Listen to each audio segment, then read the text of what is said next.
My mother demanded I let my unemployed brother move into my house because family supports each other. When I refused, she gave him my address and whispered, "Just show up. She'll have T.O. let you in." I watched from my doorbell camera as he knocked, and I called the police, saying, "Then let's see where you're actually staying tonight." I'm 36, living alone in Fayetteville, North Carolina. I've worked hard for everything I have.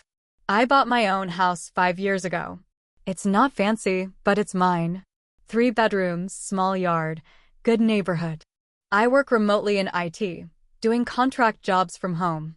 It gives me peace, freedom, and most of all, control. Control is something I never had growing up. My mom, Sharon, raised me and my younger brother Jesse mostly on her own. Our dad bailed when I was 9. After that, she changed. Became more bitter, more controlling, but also more blind when it came to Jesse. He was her favorite, no doubt about it. He could do no wrong, even when he was stealing from us, lying constantly, or getting high in the basement. Jesse's 29 now, and if I'm being real, he's never had a steady job for more than a couple months. He lives like a permanent teenager. No plan, no direction, just vibes and bad choices. He's been kicked out of every apartment he's ever stayed in, usually for not paying rent, trashing the place, or bringing in sketchy people. The most recent eviction was 2 weeks ago. My mom called me one night sounding all worked up. She said Jesse had been done wrong by a roommate and was out on the street. She wanted me to help him out, just for a little while. I said no. Not rudely, just firmly. "Mom," I told her, "I live alone for a reason. Jesse's not staying here." She was quiet for a second, then got that sharp edge in her voice. "Family supports each other, Danielle. You're not being fair." I reminded her what Jesse had done over the years. Like when he stole the tires off my car to sell for cash. Or when he pawned her wedding ring and blamed it on me. She always forgave him. Always acted like it wasn't that serious. I was sick of it. I said, "It's not fair to me to have him bring his mess into my house. I'm not doing it." She hung up not long after that. I figured it was over. I figured wrong. A week later, I was sitting on my couch with my laptop, working on a report for a client. I got a notification on my phone from my Ring doorbell camera. I opened the app and froze. It was Jesse, standing on my front porch with 2 trash bags and a beat-up duffel. He knocked like he lived there. I just stared at the screen. I hadn't told him where I lived. He didn't have my address. I never invited him. Then it clicked. I called my mom. She answered with a weird tone in her voice, like she already knew what was happening. "I see he made it," she said. My chest got tight. "You gave him my address?" She sighed. "You wouldn't listen." I figured once he showed up, you'd come to your senses. He just needs a place to stay. "You have a whole house, Danielle. Don't be cruel." I said no, I snapped. "He's not staying here." She got real quiet, then whispered, "Just let him in. You'll feel better once he's inside. You're his sister." I said, "You're the one who told him to come here, so you deal with this. I'm calling the cops." "You wouldn't," she hissed. "I already am." And I hung up. My hands were shaking as I dialed. The dispatcher was calm. I told her I had an unwanted person at my door, that he was not invited, and I felt unsafe. She stayed on the line with me while they sent a unit out. Meanwhile, Jesse kept knocking. Then he started yelling through the door, like, "Come on, sis, I know you're home. It's just for a little bit." Like this was some kind of normal drop-by visit. I stayed silent. 2 squad cars showed up in about 10 minutes. I met them at the door and showed them the Ring footage to prove I hadn't invited him. They talked to Jesse, who at first said I had told him he could stay. When they said I had video of him just showing up, uninvited, he tried to spin it. "She's just being dramatic," he said. "She always does this. You know how sisters are." They didn't buy it. Then one of the officers pulled him aside and ran his name. Turns out Jesse had an active warrant in Charlotte for skipping a court date on a minor drug charge. The look on his face when they cuffed him was pure shock. He started yelling, "You called the cops on your own brother? What the hell is wrong with you?" One of the officers looked right at him and said, "Then let's see where you're actually staying tonight." Mom hasn't called me since, but she's been posting on Facebook, vague, passive-aggressive stuff like, "Some people forget who raised them, and it hurts when the ones you gave everything to turn their backs." My aunt reached out and said Mom's telling people I set Jesse up, that I wanted him arrested, that I betrayed my own family.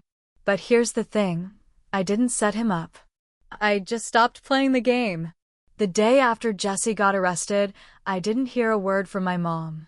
No call, no text, just silence.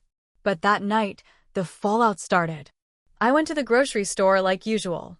Harris Teeter down the road. As I walked in, I saw Marcy, my mom's friend from church. She was near the entrance, pretending to browse flowers. When she saw me, she gave me the kind of look people save for criminals or murderers. Not a hello, not even a nod, just pure judgment. I brushed it off, but I knew something was brewing. Later that week, I got a text from my cousin April. She lives 2 hours away, but still keeps in touch with both sides of the family. "You okay?" she wrote. "There's some wild stuff going around." I asked her what she meant. Apparently, Mom was telling everyone in the family that Jesse had come to me for help and I called the police to get him arrested. She left out the part about giving him my address without permission. She left out the part where he had a warrant. According to her version, I was cold-hearted and chose the system over family. That hit me hard.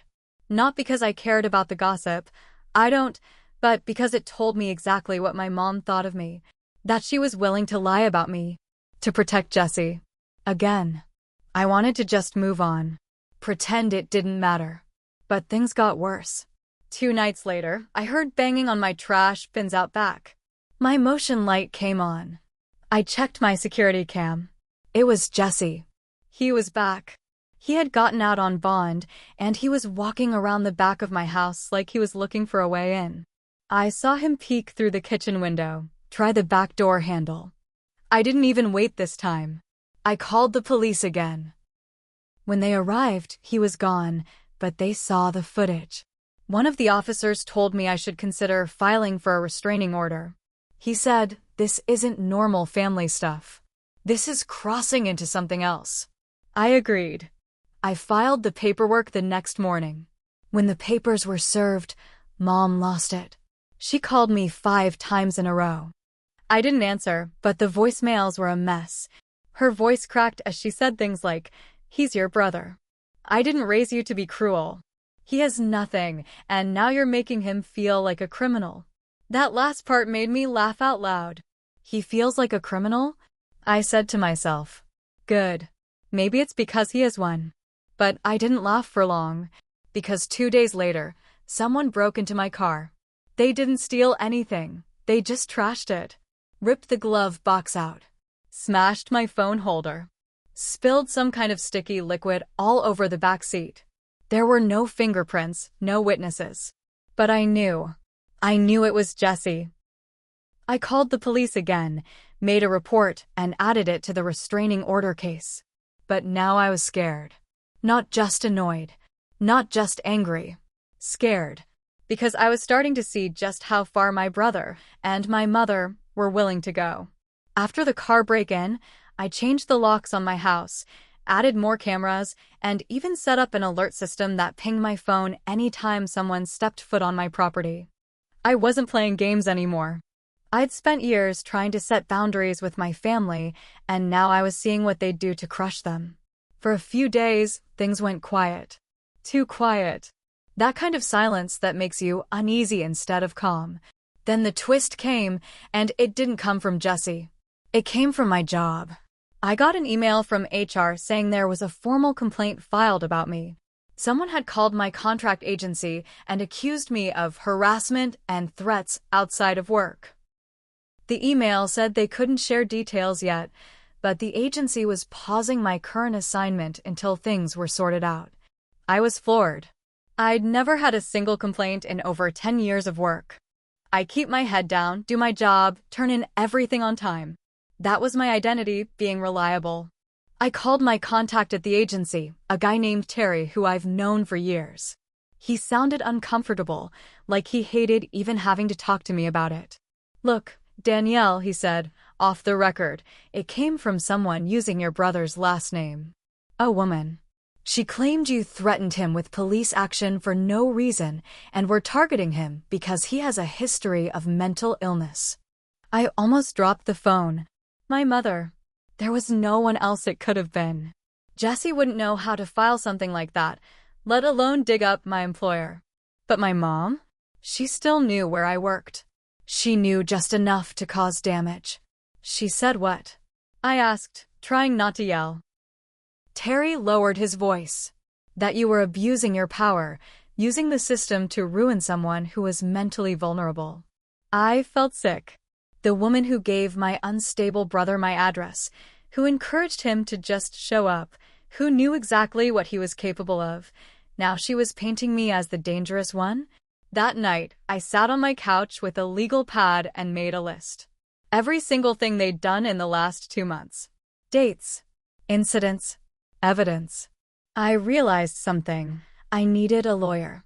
Not just for the restraining order. I needed to protect my name, my work, my life. The next day, I contacted a local attorney who specialized in family harassment and defamation cases. Her name was Carla, and she didn't sugarcoat a thing. "You're not just dealing with a troubled brother," she said after I explained everything. "You're dealing with a mother who's enabling him and using manipulation as a weapon." She told me we had 2 options. 1. Escalate the restraining order to include harassment from a third party, my mom. Or 2.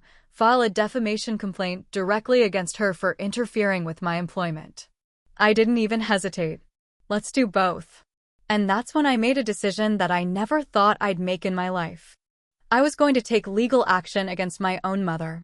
Filing legal papers against my own mother didn't feel good. It didn't make me proud. It didn't give me relief. It just made me feel hollow. But I had to do it. Carla, my lawyer, helped me draft everything. The restraining order now named both Jesse and my mother. We also filed a defamation claim using the emails and phone records from my employer. She'd left voicemails on their work line, pretending to be concerned, but they had recordings. Her voice was clear. Her words were nasty. I tried not to listen to the full playback. But one line stuck with me. "She's unstable. My son told me she has violent moods. I just want her company to know she's not safe." I'd never raised my hand to anyone in my life. At the court hearing for the restraining order, my mom didn't show up. Jesse did, though. He sat in the back with that same smug look he always had when he knew someone else would clean up his mess. He didn't speak, just glared. The judge granted the extended restraining order. Both of them were barred from contacting me, coming within 200 feet of my property, or interfering with my work in any way. The defamation case took longer, but it moved forward. My employer reinstated me after hearing everything and getting Carla's letters. They were polite about it, but I could tell something between us had changed. I wasn't just Danielle who got the job done. I was Danielle with baggage. Still, I got my contract back. Then came the real twist. A few weeks later, I got a call from Adult Protective Services. At first, I thought it was another setup. But the woman on the phone said they'd received a report of an elderly woman living in poor conditions, my mother. "She listed you as next of kin," the woman said, and said she doesn't have anyone else. I nearly laughed. But then I got quiet. I asked, "Is she okay?" "She's alive," the woman said. "But she's not well. Her utilities were cut off. Her car's been impounded. No food in the house. She's refusing help, says her kids abandoned her." I hung up and sat in silence for a long time. Part of me wanted to ignore it. Let her deal with the fallout of her choices. But another part of me, some old, broken part that still remembered being 10 years old and scared, needed to see it for myself. So I drove there. Her house looked worse than I expected. Overgrown lawn. Piles of newspapers on the porch. The smell hit me before I even got to the door. She opened it slowly, wearing an old robe and looking 10 years older than the last time I saw her. "You came," she said, voice hoarse. "I'm not here to stay," I said. "I just wanted to see what rock bottom looks like." Her eyes narrowed. "I'm your mother." I nodded. "Yeah, and you nearly ruined my life." We stood in silence for a while. I could hear the buzzing of flies from inside the house. Then she said, "You'll regret this one day." "No," I said. "I regret not doing it sooner." I walked away. That was the last time I saw her. Jessie got picked up again about 2 months later. Drug charges. This time, no one posted bail. No more couches to crash on. No more sympathy cards left to play. As for me, I kept my job. Got a better contract a few months later. I changed my number, blocked every number tied to that side of the family, and even looked into moving states. I made mistakes. I waited too long to draw the line. I let guilt keep me quiet when I should have spoken up. But I learned something the hard way. Family doesn't mean sacrificing your peace for someone else's chaos. And sometimes, the only way to save yourself is to walk away from the people who gave you life. Because love doesn't fix everything. But consequences? They sure as hell make people think twice.